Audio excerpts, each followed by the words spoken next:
Friends, ఈరోజు నేను బూడిద గుమ్మడికాయతో పప్పు చేస్తున్నాను. చూడండి, ఒక కప్పు నానబెట్టిన పచ్చి కందిపప్పు కందిపప్పు వేయించి కూడా చేసుకోవచ్చు.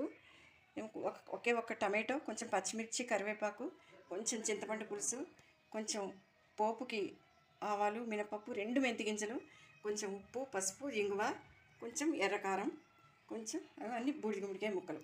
ఇప్పుడు అదిగో ఆ కప్పు పప్పు తీసుకున్నాను కదా, సరిగ్గా కప్పు నీళ్ళు పోసాను. ఇందులో పప్పు వేసాను.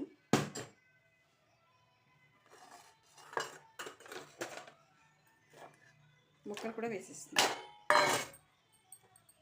వేసి బూడిద గుమ్మడికాయలోనే నీరు ఉంటుంది కదా, అందుకని బాగా ఉడికిపోతుంది. అంటే లేతకాయ, ఒక్కొక్కసారి పాదులో కాయలు ఎక్కువైతే లేతకాయలు కోసేస్తూ ఉంటాం. అలాంటి లేతకాయతో పప్పు చేసుకుంటే దోసకాయ పప్పులా ఉంటుంది. చూడండి, ఇప్పుడు కొంచెం కొంచెం మంట పెట్టాను. తర్వాత ఒక 2 విజిల్స్ వచ్చే వరకు చూద్దాం. ఫ్రెండ్స్, ఇప్పుడు చూడండి, కుక్కర్ తీసాను నేను. ఇది ఉడికింది,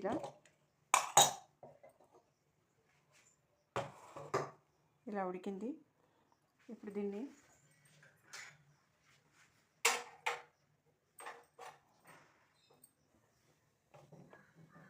పోపు వేస్తున్నాను.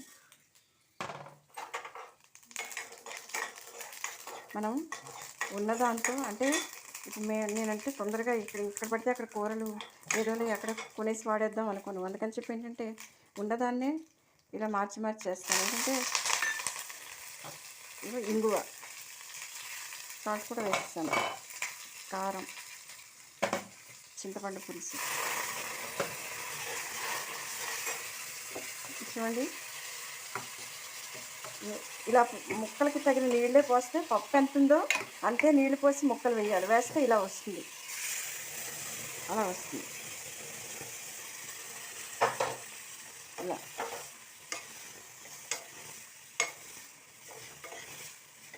స్టవ్ ఆపేయడమే.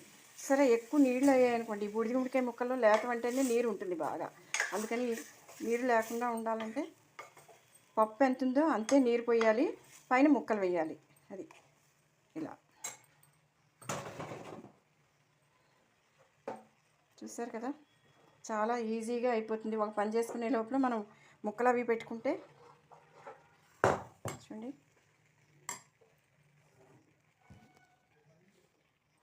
పప్పు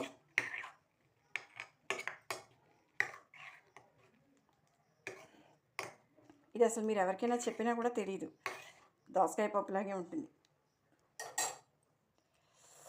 Have a nice day and thank you very much for your good support.